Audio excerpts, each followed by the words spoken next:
Salut les gays lurons. Attendez, j'ai dit lurons, hein, parce qu'après il y a toujours des gens qui viennent qui disent ouais, je suis pas venu ici pour souffrir, ok et tout. Non non les gars, un peu de tenue, hein.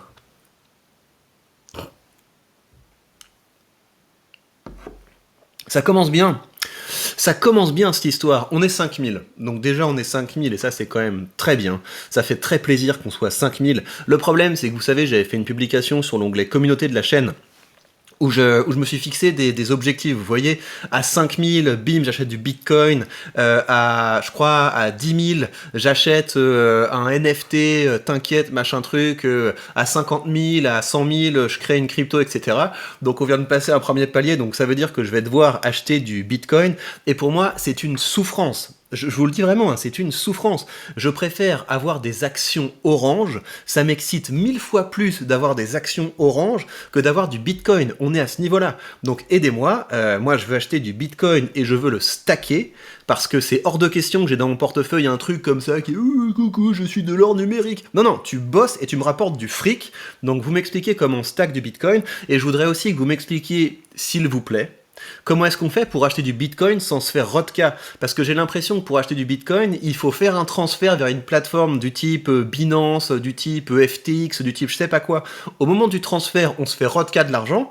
Ensuite, on se refait rodka de l'argent quand on convertit nos euros en Bitcoin. Et ensuite, on se fait rodka de l'argent quand on commence à stacker le Bitcoin. Donc, s'il vous plaît, aidez-moi. Aidez-moi à ne pas me faire carotter quand j'achète du Bitcoin, aidez-moi à ne pas me faire carotter quand je le stack, parce que sinon, mais qu'est-ce que c'est que ce genre d'investissement? Qu'est-ce que c'est que ce genre d'investissement où on se fait taxer tout le long de la chaîne? Aidez-moi. Voilà, je veux bien faire ma part du travail, donc mettre un peu de thunes dans du Bitcoin, mais aidez-moi. Voilà. Alors, l'autre chose, c'est que... attendez, c'était quoi le but de cette vidéo? Oui, voilà, on va faire le point sur les dividendes. On va faire le point sur les dividendes parce que vous vous demandez combien de dividendes j'ai gagné en octobre, et c'est une excellente question. Alors, on va voir combien de dividendes je me suis fait en octobre. Alors, c'est ici, et... ouais, attends, faut encore que je me mette dans le machin. Je crois que c'est comme ça. Et oui, bim, voilà, on est ensemble, tout se passe bien.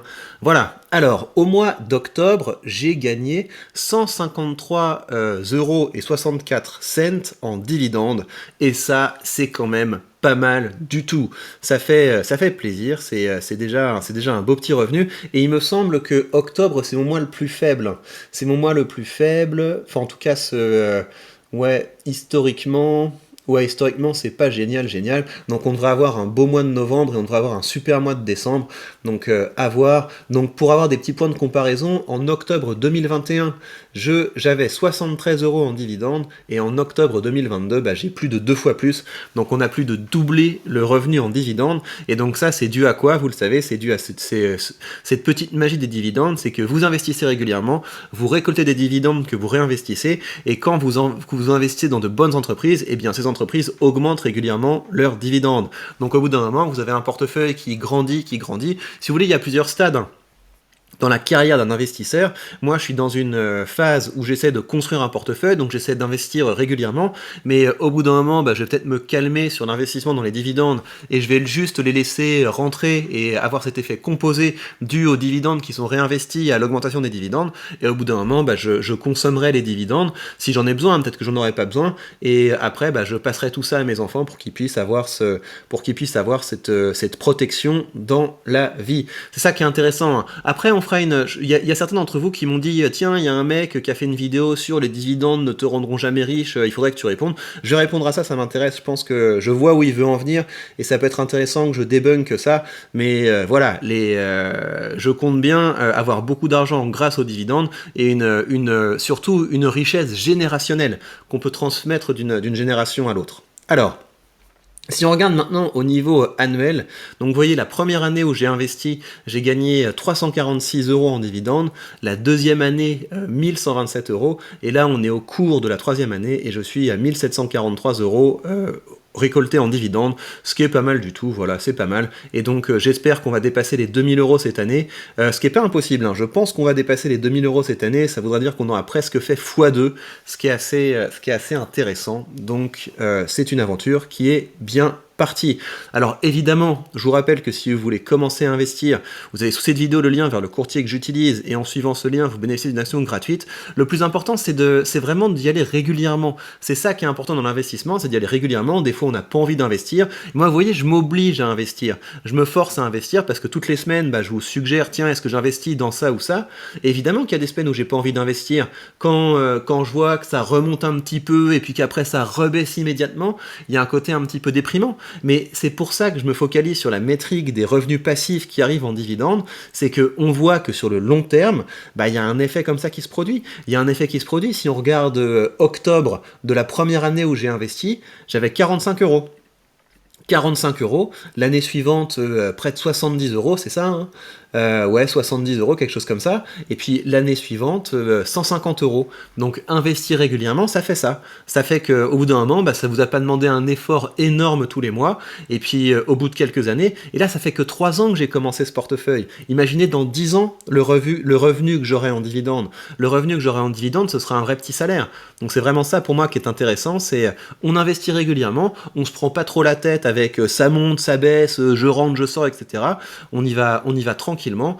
Et voilà, moi ce que je fais, c'est que j'essaie d'avoir un équilibre, je vous l'ai déjà dit, mais entre des entreprises qui sont plutôt du côté croissance, donc ça va être les Microsoft, ça va être les Apple, donc des boîtes qui versent des dividendes, mais qui sont avec un rendement de départ assez peu élevé, mais qui ont tendance à bien l'augmenter. J'ai ensuite des boîtes qui sont plus matures, on va dire, des boîtes, vous allez avoir, je sais pas moi, des boîtes comme Texas Instruments, des boîtes comme Home Depot, qui sont des boîtes qui sont déjà bien établies, comme Starbucks aussi, mais qui vont continuer à avoir une bonne croissance du capital et une bonne croissance des dividendes. Et sinon, j'ai des boîtes de rendement, des boîtes comme Total, des boîtes comme Main Street Capital, pour lesquelles je ne m'attends pas à une grande appréciation du capital, mais qui contribuent à mon effet cumulé parce qu'elles versent des dividendes généreux, et avec le réinvestissement, ça permet d'avoir ce bel effet.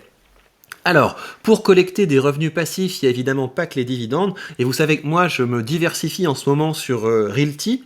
Donc Realty, j'ai fait des interviews avec le cofondateur de Realty, vous verrez ça sur mon podcast Chercheur de valeur.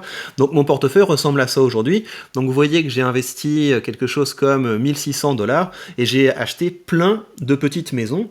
Donc pas que des petites maisons, hein, vous avez aussi des bâtiments qui sont plus importants avec plusieurs familles dedans. Et c'est assez bien diversifié aujourd'hui parce que au début j'avais que sur Détroit et maintenant j'ai aussi à Chicago et j'ai aussi à Cleveland. Ça c'est une propriété multifamille à Cleveland. Donc vous voyez, vous avez des boîtes des boîtes, c'est vrai que ça ressemble à des boîtes. Vous avez des immeubles qui sont avec quelques dizaines, parfois presque une centaine d'appartements dedans.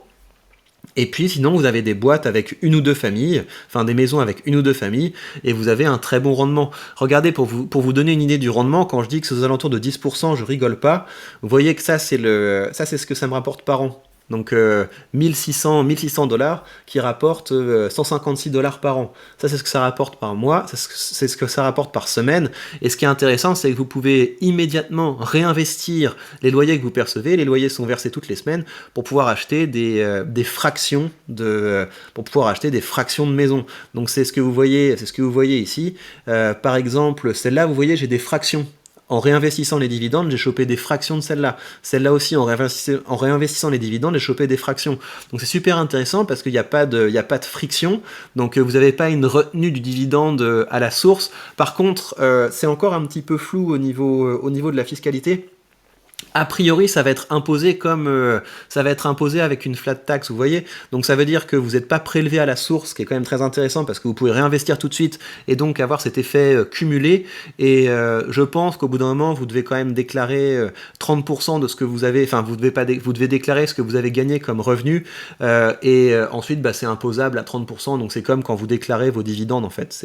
C'est un petit peu le même délire. Mais ça a l'air d'être un petit peu flou la fiscalité. Donc je veux pas vous dire de bêtises. Moi, je vais être clean, comme je vais essayer d'être aussi clean que possible comme dans toutes mes activités parce qu'il faut pas déconner, mais faut s'attendre à ça. Faut s'attendre à ce que vous ayez cet effet boule de neige qui marche très bien parce que vous pouvez réinvestir très vite, et il faut s'attendre à une taxation aux alentours de 30% parce que vous avez la flat tax dessus. Mais ne me posez pas des questions de fiscalité, c'est le sujet que je trouve le plus chiant au monde. J'ai absolument aucune expertise dedans, donc faites vos propres recherches. En tout cas, ça vous donne un petit peu une idée de comment ça fonctionne. Ce qui est intéressant sur Realty, C'est que habituellement sur leur site il y a rien parce que les propriétés sont immédiatement vendues, mais là ils ont sorti des propriétés qui sont un peu plus grandes. Enfin celle-là ça va dégager très vite à mon avis parce qu'il reste plus que ça comme stock. Mais vous avez donc cette grosse propriété à Cleveland, vous avez cette grosse propriété à Détroit et vous avez cette grosse propriété à Chicago. Celle de Chicago elle part moins vite parce que vous avez vu que le rendement est pas hyper intéressant, mais celle de Détroit c'est quand même très cool, hein. Vous avez un rendement à 10%, là vous avez encore du stock, donc si vous voulez la choper, c'est possible. Celle-là, il va falloir être très rapide si vous voulez la choper, parce que je pense que ça va quand même assez vite dégager. Mais voilà, si vous voulez commencer à vous diversifier dans l'immobilier avec cette possibilité de faire de l'immobilier comme ça fractionnisé, pour moi, c'est une super idée. Et je vous mets le lien, je vous mets mon lien affilié si vous voulez vous lancer là-dedans pour profiter de ces belles propriétés. Un rendement de 10%, c'est vraiment super. La vitesse à laquelle ça croît, c'est très impressionnant. Quand je compare avec les dividendes, je vois que ça va quand même beaucoup plus vite. Après, évidemment, hein, on est sur un type d'investissement qui est nouveau. Vous voyez la tête des propriétés, hein. Si vous avez du rendement, c'est parce que ce sont des propriétés qui sont bas de gamme. C'est comme en France, si vous voulez, quand vous achetez sur Paris, vous n'avez pas de rendement. À Paris, enfin, je vais vous dire n'importe quoi, mais j'imagine qu'un studio, ça coûte quelque chose comme 300 000 balles. Vous allez le louer, dans le meilleur des cas, quelque chose comme 800 balles. Donc, vous avez un rendement qui est très faible. Par contre, si vous commencez à aller en périphérie, peut-être que vous allez trouver des apparts à plutôt 150 000, etc. Et peut-être que vous allez les louer, je sais pas moi, 700 euros par mois. Et là, vous avez un rendement qui est beaucoup plus intéressant. C'est pareil, ici vous êtes sur des propriétés dont le prix d'acquisition est assez peu cher parce que les mecs qui les dénichent savent très bien négocier.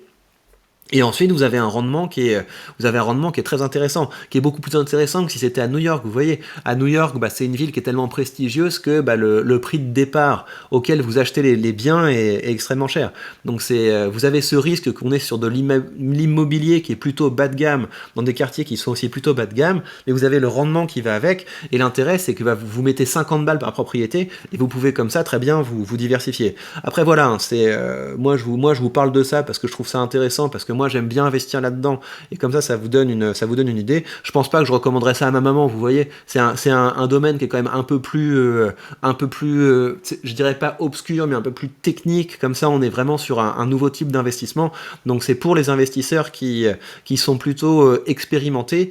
Et de toute façon, ne vous dites pas que vous allez devenir riche grâce à l'investissement. Personne ne devient riche grâce à l'investissement. Ça, ce sont des comptes pour enfants. L'investissement, ça permet aux gens qui ont déjà appris à gagner de l'argent de pouvoir faire fructifier leur argent. C'est à ça que ça sert l'investissement. C'est quelque chose qui permet aux gens qui sont devenus riches par leurs connaissances et leurs compétences de pouvoir gagner encore plus. C'est ça. Vous croyez pas que vous allez avec un tout petit salaire en épargner une partie, etc.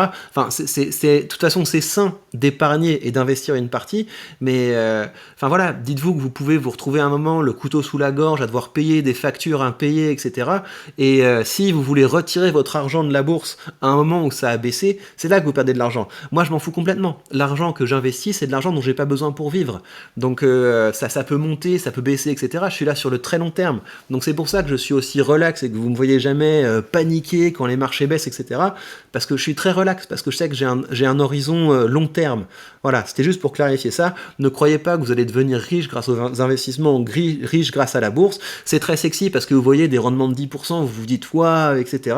Mais dites-vous que le gros de votre argent, c'est l'argent que vous allez gagner parce que vous avez bien développé vos connaissances et vos compétences. Et voilà pour ce petit épisode. Je voudrais vous rappeler que vous avez aussi sous cette vidéo le lien vers ma conversation Telegram. Et conversation Telegram, ça vous permet de discuter avec moi, de discuter avec la communauté, avec des gens de qualité. Vous pouvez parler entrepreneuriat, vous pouvez parler thunes, vous pouvez parler aussi investissement, création de contenu également. Donc si ça vous dit de rejoindre l'équipe, ça se passe sous cette vidéo avec le lien vers ma conversation. Ceci étant posé, prenez bien soin de vous et à très vite.